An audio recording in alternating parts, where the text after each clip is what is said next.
Teachers in most of the country's provinces on Monday ignored calls by their representative unions not to report for duty over pay.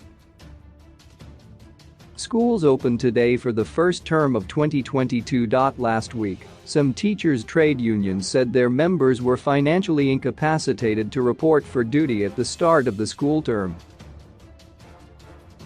The teachers and the rest of the civil service have been pushing the government to pay them in US dollars, arguing salaries in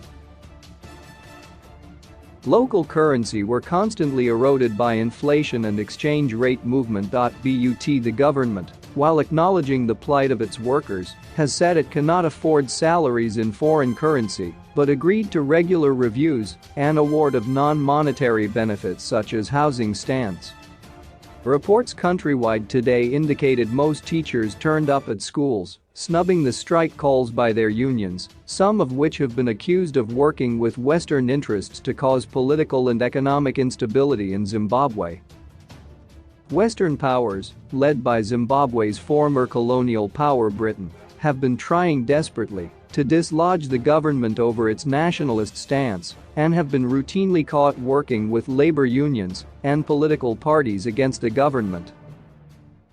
At the end of last year, top British government officials admitted in Parliament to working with Zimbabwean teacher unions to cause labor unrest in the education sector, the largest component of the civil service.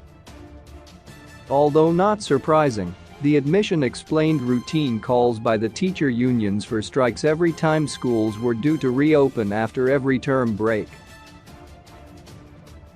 The leaders of the teacher unions are allegedly handsomely rewarded financially for the strikes. But this time around, teachers appeared to have ignored Friday's calls by the unions for teachers not to turn up at their workstations when schools reopened today.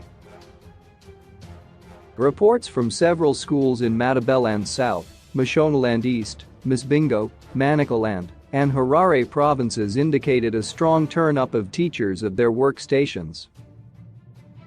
"We were actually given work to do on Kala, continuous assessment learning area," said a pupil at Queen Elizabeth High in Harare. But perhaps to save face, Zimbabwe Teachers Association Chief Executive Sifiso Ndlovu insisted the strike had succeeded, with only a few teachers reporting for work.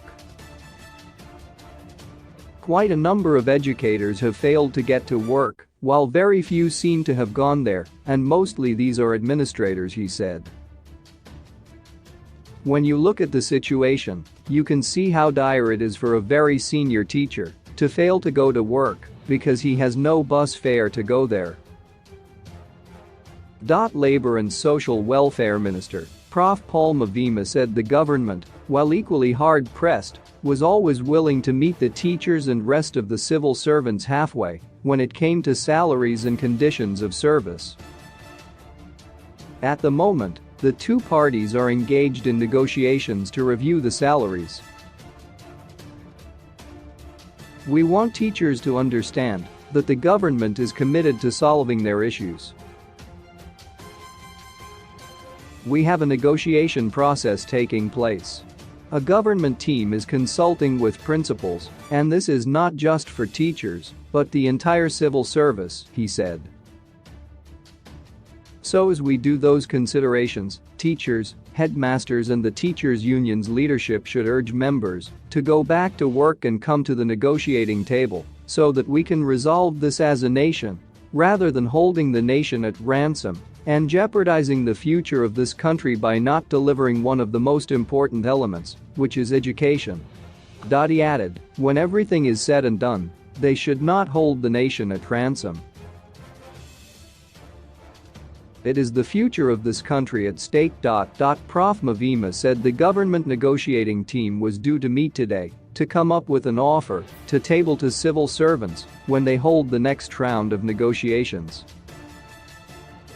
"We are going to the meeting today, and we are hopeful that at this meeting we will come up with a clear position as to what mandate the government is going to give to its team so that it can go back to the negotiating table," he said.